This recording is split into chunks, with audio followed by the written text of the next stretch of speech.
अगर किसी बात का कंफ्यूजन हो तो देखिए द वैक्सीन वॉर। अगर लेफ्ट लिबरल गैंग का डबल स्टैंडर्ड समझना हो तो देखिए द वैक्सीन वॉर। अगर खान मार्केट गैंग की साजिश को समझना हो तो देखिए द वैक्सीन वॉर। और दोस्तों याद रखिए 2024 से पहले एक निर्णायक लड़ाई चल रही है और इस लड़ाई में एक महत्वपूर्ण कड़ी है द वैक्सीन वॉर। अब आपको लगेगा कि ये तो फिल्म है, लेकिन इस फिल्म के बहाने दोस्तों इस देश में जो कुछ भी किया गया, इस देश के लोगों के खिलाफ जिस प्रकार की साजिश रची गई वो समझना ज़रूरी है। कुछ पुरानी बातचीत के जरिए कुछ किस्सा दिखाता हूँ। पहले केजरीवाल ने कहा कि मोदी जी राज्यों को अधिकार दें, हम काम करेंगे। इस महामारी में कहा था, सुन लीजिए। हम लोगों ने प्लान बनाया कि हम 3 महीने के अंदर पूरी दिल्ली को वैक्सीन लगा सकते हैं। तो मेरी केंद्र सरकार से ये भी अपील है कि अब इसको डिसेंट्रलाइज करके ज्यादा इसके ऊपर कंट्रोल ना रखा जाए और राज्य सरकारों को अपने तरीके से वॉर फुटिंग के ऊपर वैक्सीन लगाने की इजाजत दी जाए। और फिर केजरीवाल ने ये कहा कि राज्य क्या काम करेंगे, राज्य कैसे काम करेंगे, मोदी जी वैक्सीन खरीदें और फ्री में दें। दूसरे विंडो में ये सुनिए। ये तो ऐसे हो गया कि मान लो कल पाकिस्तान वॉर कर दे हमारे देश पे और फिर वो कहे अरे दिल्ली वालों ने न्यूक्लियर बम बनाया क्या, उत्तर प्रदेश वालों ने टैंक खरीदा क्या, बिहार वालों ने, और राज्य केंद्र सरकार कहते सारे अपना अपना सब संभाल लेना। ऐसे थोड़ी होगा। केंद्र सरकार की जिम्मेदारी है वैक्सीन खरीदने की, वैक्सीन प्रोक्योर करने की, वैक्सीन सप्लाई करने की। अब मैं आपको राहुल का डबल स्टैंडर्ड दिखाता हूं। राहुल गांधी ने कहा कोरोना वैक्सीन की खरीद और वितरण में राज्यों को अधिक हिस्सेदारी दी जाए। देख लीजिए ये रिपोर्ट। और उसके बाद राहुल गांधी पलट गए और ये कहने लगे कि केंद्र ही सारी वैक्सीन खरीदे और कांग्रेस शासित राज्यों को दे। अब मैं ये कांग्रेस शासित राज्य कह रहा हूं, वो कह रहे थे सारे राज्यों को दे। पहले अधिकार मांग रहे थे और उसके बाद कहने लगे कि केंद्र ही खरीदे और सारा राज्यों को वितरण का अधिकार दे दे। अब मैं आपको ममता बनर्जी का 3 विंडो एक साथ दिखा रहा हूं और तारीख के साथ ये सारे विंडो दिखा रहा हूं। आप देखिए ममता बनर्जी ने क्या किया। पहले विंडो में 19 अप्रैल 2021 राज्यों को वैक्सीन खरीदने का अधिकार मिले। सुन लीजिए। এই কোভিডটা হচ্ছে নরেন্দ্র মোদির জন্য। কোভিড ইনজেকশনটা আমাদের দিতে দাও, আমরা পয়সা দিয়ে কিনে নেব, তুমি দাওনি। उसके बाद जानते हैं खरीदने का अधिकार मांग रही थी ना, उसके बाद कहने लगी कि केंद्र से राज्यों को फ्री वैक्सीन दी जाए। सुन लीजिए। बहुत आसानी है बोलने के लिए, लेकिन हम लोग चाहते हैं कि central government must give the vaccine to the state and they must procure the vaccine for the state government and they must give the free of cost to every state for the Indian population. और इसके बाद ममता बनर्जी ये कहती हैं कि vaccine केंद्र सरकार क्यों खरीद रही है। आप तीसरा भी देख लीजिए। अभी भी कहते हैं कि 25% को जो देंगे वो भी हम डायरेक्ट सेंट्रल से देंगे। क्यों डायरेक्ट सेंट्रल से देंगे? अगर स्टेट गवर्नमेंट फेडरल सिस्टम में it is a joint subject, लेकिन स्टेट का ही सबको इम्प्लीमेंट करना पड़ता। देख रहे हैं ना। अब मैं आपको अखिलेश यादव का यू टर्न दिखाता हूं। अखिलेश यादव का बड़ा ऐतिहासिक बयान है दोस्तों कि बीजेपी की कोरोना वैक्सीन पर भरोसा नहीं है, इसीलिए नहीं कराएंगे वैक्सीनेशन। और दूसरे विंडो में देखिए इन्होंने यू टर्न ले लिया और कहा हम भी टीका लगवाएंगे। उसके बाद ये कहने लगी ये भाजपा का नहीं सरकार का टीका। अरे भाई तब भी सरकारी ही टीका था, वैज्ञानिक ही बना रहे थे, वही बना रहे थे। तो इस प्रकार से कंफ्यूजन फैलाया गया। शशि थरूर को दिखाता हूं 2 विंडो में। पहले इन्होंने सवाल पूछा, मोदी जी हमारे बच्चों की वैक्सीन को विदेश क्यों भेज दिया। विदेश भेजने पर सवाल खड़े कर रहे थे, बदनाम कर रहे थे। और उसके बाद यही शशि थरूर बाद में आरोप लगाने लगे कि मोदी जी विश्वगुरु हम कैसे बनेंगे, आप विदेश क्यों नहीं भेज रहे हैं। 91 देशों के लोग असहाय हो गए। देखिए कितना बड़ा डबल स्टैंडर्ड है। इसी प्रकार से दोस्तों वैक्सीन पर छत्तीसगढ़ के स्वास्थ्य मंत्री टीएस सिंहदेव का यू टर्न।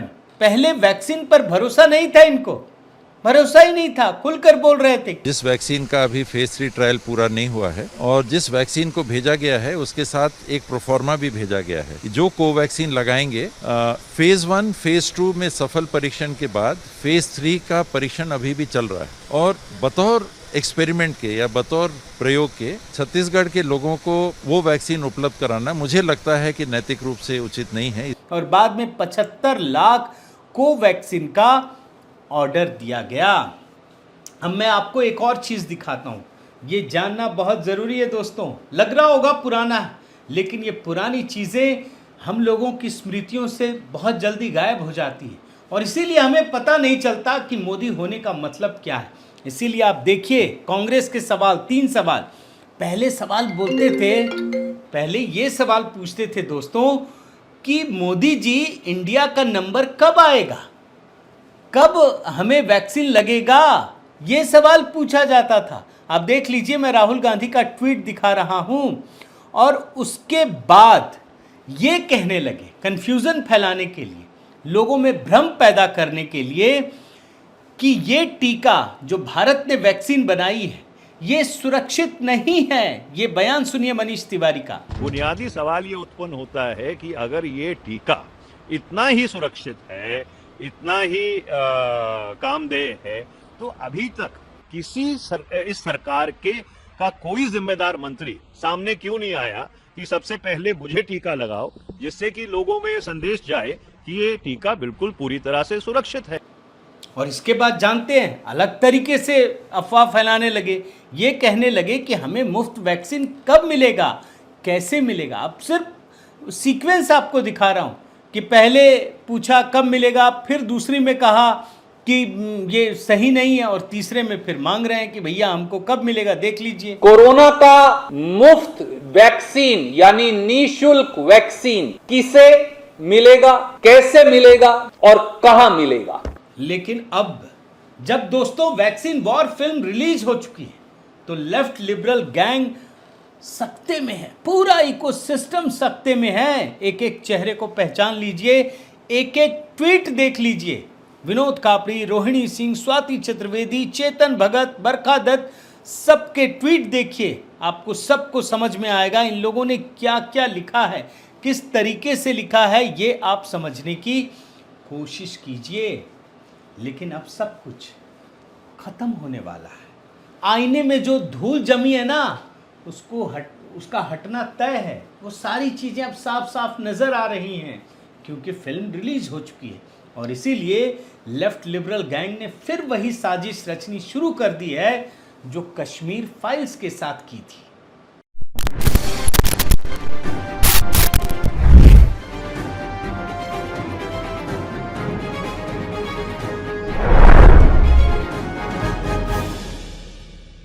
साथियों नमस्कार, मैं हरिश्चंद्र बड़वा। कश्मीर फाइल्स फिल्म बनाने वाली टीम विवेक अग्निहोत्री, पल्लवी जोशी एक बार फिर से नए धमाके के साथ तैयार है और इस बार जो फिल्म लेकर आए हैं ना, वो है द वैक्सीन वॉर। जानते हैं भारत ने कोरोना महामारी के दौरान क्या कुछ किया, पूरी दुनिया में क्या स्थिति थी, ये तो हम सबको पता है दोस्तों, चीन से लेकर अमेरिका और तमाम देशों में। और उस दौरान भारत ने क्या कुछ किया ये भी हमको पता है। लेकिन उस सफलता को रोकने के लिए जो चीज़ें अपनाई गई, जो साजिशें रची गई, आज वो फिर से लोगों के जहन में आना तय है क्योंकि फिल्म रिलीज़ हो गई। और इसीलिए रिलीज से पहले ही इस फिल्म ने धमाल मचा दिया। जो रिव्यू हैं, जिस तरीके से लोगों ने समीक्षा की है, आप देखिए ना।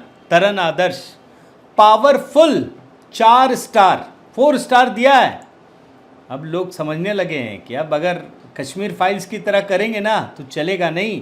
और इसीलिए देखिए क्या लिखा है, the vaccine war is an important film that should be watched by one and all. It's enlightening and inspiring both. देख रहे हैं ना, अब इतनी सारी चीज़ें होंगी तो होगा क्या। जो लेफ्ट लिबरल इकोसिस्टम है ना, उसका हाजमा खराब हो गया। कुछ कुछ चीज़ें आपको दिखा देता हूँ क्योंकि पर्दाफाश हो रहा है जो इन लोगों ने काम किया। कांग्रेस के नेता शशि थरूर, आर्टिकल देख लीजिए। अभी आपको सुना है ना डबल स्टैंडर्ड इनका कि विदेश क्यों भेज रहे हो, फिर बोल रहे हैं कि विदेश क्यों नहीं भेजते हो। ये जनाब कह रहे हैं कि ये फिल्म चीप पब्लिसिटी के लिए बनाई गई है। चीप पब्लिसिटी, आप सोचिए, देखा नहीं होगा इन्होंने, लेकिन पता है कि इन्होंने किया क्या था। अब वो दिख जाएगा तो पब्लिसिटी लगेगी ना, स्टंट ही तो लगेगा। लेकिन इन्फोसिस के संस्थापक एन नारायण मूर्ति की पत्नी और समाज सेविका सुधा मूर्ति ने इस फिल्म की जमकर तारीफ की है। कोविड के लिए वैक्सीन बनाने और उसके इर्द गिर्द की घटनाओं को दिखाने की तारीफ करते हुए उन्होंने कहा कि ये एक हार्ट टचिंग फिल्म है। अब शशि थरूर की तरह ही पूरा इकोसिस्टम, जो ये लेफ्ट लिबरल इकोसिस्टम है, इस फिल्म को प्रोपेगेंडा बताकर सामने आने वाली सच्चाई को झूठा बताने का काम शुरू कर दिया है। वास्तव में जानते हैं, ये फिल्म उस समय की घटनाओं को फिर से क्रिएट करती है, वही माहौल दिखाती है और बताती है कि जब इस देश में कोविड चरम पर था, देश के वैज्ञानिक कोविड वैक्सीन बनाने में जुटे हुए थे, देश की सरकार, प्रधानमंत्री उनके साथ खड़े थे, तो ये पूरा सिस्टम उसके खिलाफ खड़ा था। वो नहीं चाहता था कि ये वैक्सीन बन जाए, क्योंकि वो ये मानता था कि इस देश में वैक्सीन बन ही नहीं सकती है। यानी ये फिल्म बताती है दोस्तों कि वो कौन लोग थे जो ये सोचते थे कि भारत वैक्सीन बना ही नहीं सकता है, और वो कौन लोग थे जो ये सोचते थे कि भारत को हर हाल में वैक्सीन बनाना ही होगा। अब ये जो फिल्म है ना दोस्तों, ये इस देश के वैक्सीन से जुड़ी हुई कहानी बता रहा हूँ, बीमारी से जुड़ी हुई, जो रियल हीरोज है और रियल विलेन, उसके बारे में ये कहानी बता रही है। सब कुछ एकदम दूध का दूध और पानी का पानी। और जो रियल विलेंस हैं, जो पात्र हैं, जो अच्छे पात्र हैं, उसकी कहानी हम आपको बता देते हैं, दिखा देते हैं फिल्म में। तब आपको सारी चीज़ें समझ में आएंगी।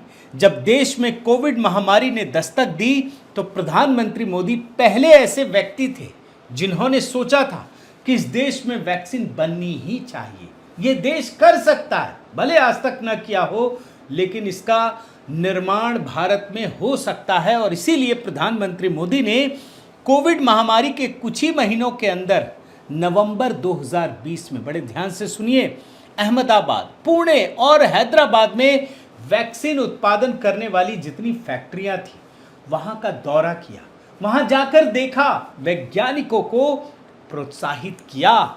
और ये उस समय का दौर था दोस्तों जब पूरी दुनिया में होड़ लगी हुई थी कि कौन बना सकता है। क्यों? इसलिए कि सबको पता था कि जिसने वैक्सीन को बना लिया, ये उसके लिए बहुत बड़ा व्यापार होता, पूरी दुनिया पर कब्जे का, आर्थिक शक्ति बनने की इसमें बहुत बड़ी ताकत थी। और इतने बड़े व्यापार में भारत मार्केट में आ जाए तो आप सोचिए क्या होगा। जो दुनिया के बाकी लोग हैं वो तो खड़े हो जाएंगे ना खिलाफ में कि भारत बना लेगा। भी भारत बना लेगा तो फिर हम बेचेंगे कहाँ? और भारत अगर बना लेगा मोदी के राज में, तब वो क्या नहीं कर सकता। इसलिए सारे लोग खड़े हो गए। और इसीलिए दोस्तों, जिस समय चीन, अमेरिका, ब्रिटेन और रूस की कुछ कंपनियों ने कम सफलता वाले, बड़े ध्यान से सुनिए, जो कम कारगर थे, वैक्सीन बना लिए, तो देश के अंदर ही वैक्सीन के खिलाफ प्रचार बनाने लग गए। आप ये रिपोर्ट देखिए, when will India get COVID vaccine, Rahul Gandhi asked PM Modi. Rahul Gandhi ने ये सवाल तो मनमोहन सिंह के समय नहीं पूछा। कभी इस देश ने कभी वैक्सीन बनाई नहीं थी, पहली दुनिया में एक ऐसी बीमारी जो पूरी दुनिया के लिए महामारी थी, लेकिन सवाल पूछने में ये सबसे आगे थे। और उस दौर में राहुल गांधी ने बार बार सवाल पूछकर देश के वैज्ञानिकों का मनोबल तोड़ने की कोशिश की थी। जी हाँ, जब आप इस तरह का सवाल पूछते हैं ना, तब अगर यही कांग्रेस का राज होता ना, तो ये सवाल पूछते कि हम किससे मंगाएंगे, सबसे पहले मंगाने वालों में हम होंगे या नहीं होंगे, या 50वें नंबर पे भी होंगे या नहीं होंगे, ये होता। यहाँ ये सवाल पूछ रहे थे और मनोबल तोड़ने के लिए कहते थे कि वैक्सीन नहीं आई, वैक्सीन कब आएगी। ये वो इकोसिस्टम था दोस्तों जो ये सोच कर रखा था जिन्होंने, कि ये देश कभी वैक्सीन बना ही नहीं सकता। और इसके बाद की स्थिति देखी, जब भारत में वैज्ञानिकों ने दो स्टेप, जो 3 स्टेप होते हैं, एक फाइनल स्टेप होता है, तो 2 स्टेप की जो क्लिनिकल ट्रायल है वो पास कर लिया, और उसके बाद इसको हरी झंडी दे दी गई, जो कि दुनिया के हर देश कर रहे थे। तो भारत के वैज्ञानिकों और उनकी समझ पर सवाल उठाया जाने लगा। उस समय शशि थरूर ने क्या कहा था, देख लीजिए। Approval to Covaxin premature could be dangerous. देख रहे हैं ना, कैसे मनोबल तोड़ रहे थे और कांग्रेस की पार्टी, पूरी पार्टी की तरफ से स्वदेशी वैक्सीन पर सवाल उठा दिए गए। आप सोच सकते हैं दोस्तों, ये सवाल प्रधानमंत्री मोदी से नहीं था, ये इस कंफ्यूजन में थे या ये जानबूझकर कर रहे थे पता नहीं, लेकिन इनको लग रहा था ये मोदी से सवाल पूछ रहे हैं। नहीं, ये वैज्ञानिकों से सवाल पूछ रहे थे, वैज्ञानिकों का मनोबल तोड़ने की कोशिश कर रहे थे। इन्हें ये पच नहीं रहा था कि मोदी राज में ये देश इतनी बड़ी उपलब्धि हासिल कर ले, और इसीलिए पूरा लेफ्ट लिबरल इकोसिस्टम प्रधानमंत्री मोदी को नहीं बल्कि वैज्ञानिकों की समझ और काबिलियत पर सवाल उठाने लगा। और जब स्वदेशी वैक्सीन लगने के लिए अस्पतालों में भीड़ पहुंचने लगी तो यही इकोसिस्टम लोगों के मन में खौफ पैदा करने के लिए ये कहने लगा कि अगर ये वैक्सीन सही है तो भाजपा के लोग पहले क्यों नहीं लगवाते। पहले अगर भाजपा वाले लगवाते तो क्या कहते, जानते हैं ना, कह रहे ये तो वीआईपी है, हम लोगों की चिंता कहाँ। अब जब पहले लोगों को दे दिया तो कह रहे हैं खुद क्यों नहीं लगवाने लगे। और यहाँ मैं आपको एक बयान सुनाता हूँ। अखिलेश यादव, इंडिया अलायंस के महत्वपूर्ण नेता है ना, ये कह रहे थे कि भाजपा की वैक्सीन, ये वैक्सीन भाजपा की थी, भरोसा नहीं है। यानी ये नेता देश के वैज्ञानिकों की समझ और मेहनत पर पानी फेर रहे थे। आपको फिल्म में दिखाई देगा, बयान सुनिए इनका। देखिए, मैं तो नहीं लगवाऊंगा अभी वैक्सीन, मैंने अपनी बात कह दी, और वो भी बीजेपी लगाई, उसका भरोसा करूंगा मैं। देख रहे हैं ना। और जब वैक्सीन पर सवाल उठाया जाने लगा, संदेह पैदा किया जाने लगा, तो इस देश के प्रधानमंत्री ने सब पर विश्वास पैदा करने के लिए सबसे पहले वैक्सीन लगवाया। आखिरकार लगवाया, और पहले अगर लगवा लेते तो बोलते मोदी जी तो वीआईपी है ना, लगवा लिया। ये इतना खराब इकोसिस्टम है। और जब देश में दोस्तों वैक्सीन लगाने के लिए वैक्सीन केंद्रों पर लोग आने लगे तो इस इकोसिस्टम ने सरकार की वैक्सीन लगाने के तरीकों पर सवाल उठाना शुरू कर दिया। और राहुल गांधी ने क्या कहा, आप एक बार ये सुन लीजिए। अगर हिंदुस्तान ने वैक्सीन स्ट्रेटेजी नहीं ठीक लगाई, एक बार नहीं अनेक बार लोग मरेंगे। और उसके बाद की कड़ी दिखा रहा हूं मैं आपको, एक एक रास्ता दिखा रहा हूं, एक एक सीढ़ी दिखा रहा हूं कैसे बदनाम किया जाता है। जब देश ने दुनिया के कुछ पड़ोसी देशों को भी वैक्सीन देने की शुरुआत की कि भाई उन लोगों को भी दिया जाए, तो ये कहकर बदनाम किया जाने लगा कि देश में लोग वैक्सीन के बिना मर रहे हैं और मोदी जी विदेश भेज दे रहे हैं। क्यों? क्योंकि कांग्रेस और लेफ्ट लिबरल इकोसिस्टम ये नहीं चाहता था कि देश से बाहर विदेश वैक्सीन भेजी जाए। क्यों? क्योंकि भारत की मैत्री वैक्सीन दुनिया की बड़ी बड़ी कंपनियों के लिए खतरा था। आप समझ रहे हैं ना। सिर्फ ऐसा नहीं है, राजनीति है, राजनीति के साथ बहुत सारी चीज़ें थी। मोदी जी इसलिए नहीं भेज रहे थे, मोदी जी मैत्री निभाने के साथ साथ पूरी दुनिया को एहसास दिला रहे थे कि हमारी वैक्सीन कितनी अच्छी है। लेकिन इन लोगों ने विरोध किया। भाई भारत का व्यापार ही तो बढ़ रहा था ना। और आगे बढ़िए, मैं आपको आगे की चीज़ दिखाता हूँ। लेफ्ट लिबरल इकोसिस्टम ने देश में विदेशी वैक्सीन फाइजर और मॉडर्ना को लाने की वकालत कर रहा था। कांग्रेस के नेता पी चिदम्बरम ने खुलकर फाइजर और मॉडर्ना वैक्सीन को लाने की वकालत की। आप समझ रहे हैं कि विदेशी वैक्सीन लाइए, उनको अपने पर भरोसा नहीं। और मैं तो बयान दिखा चुका हूं राघव चड्ढा का, कह रहे थे कि 15 साल लग जाएंगे वैक्सीन लगाने में। कितने साल हो गए, पूछना चाहिए सवाल। सोनिया गांधी ने दुनिया के और देशों की वैक्सीन को मंगाने के लिए लिखा। उस समय फाइजर और मॉडर्ना ही मार्केट में थे। और उसी तरीके से आप ये रिपोर्ट देखिए, राहुल गांधी ने फाइजर की वैक्सीन को हर जगह पहुंचाने के लिए सरकार से सवाल पूछे, लेकिन भारत डिगा नहीं। मोदी जी के नेतृत्व में भारत हिला नहीं, उसी कॉन्फिडेंस के साथ काम करता रहा, अपनी ही देश की वैक्सीन का इस्तेमाल किया। और लोगों ने इसे टीका उत्सव के दौरान खुलकर लगवाया। मतलब आपको तो याद है ना पूरी दुनिया में कितना रिकॉर्ड बना, किस तरीके से लोगों ने लगवाया। लेकिन उस समय भी दोस्तों ये इकोसिस्टम चुप नहीं रहा। और आपको मैं एक बात ज़रूर याद दिलाऊंगा कि जिस फाइजर वैक्सीन के लिए ये लोग माहौल बना रहे थे, उस फाइजर वैक्सीन की क्या हकीकत है सबने देखा ना। उसके मालिक से सवाल पूछ रहे थे कि भाई जब आपकी वैक्सीन कारगर नहीं थी, इस वैक्सीन को लेने वाले दुनिया में मर रहे हैं, तो वो चुप्पी साध गए, क्योंकि फाइज़र वैक्सीन की हकीकत तो कुछ और निकली। तो कुल मिलाकर के दोस्तों, जैसे कश्मीर फाइल्स ने जो दोहरापन है इस देश के लेफ्ट लिबरल गैंग का, डबल स्टैंडर्ड है, उजागर किया, उसी तरीके से वैक्सीन के मामले में, क्योंकि याद रखिए ये जो कोरोना महामारी थी वो तो दुनिया की सबसे बड़ी महामारी, और उस सबसे बड़ी महामारी में भारत ने सबसे अच्छा काम किया, भारत की वैक्सीन सबसे अच्छी थी, और उस बात को किस तरीके से रोकने के लिए, बदनाम करने के लिए मोदी को ही इस देश का पर्याय मानकर इन लोगों ने काम किया, आज उसे रिकॉल कराने की ज़रूरत है। और वो भी तब जब सामने 2024 का चुनाव हो। तो याद रखिए दोस्तों, इन बातों को भूलने की नहीं बल्कि बार बार याद दिलाने की ज़रूरत है। और मैंने यही कोशिश की है कि इस वीडियो में आपको पुराने वीडियो दिखाऊं, पुराने न्यूज़ दिखाऊं, ताकि आपको सच्चाई पता चल सके। बहुत बहुत धन्यवाद।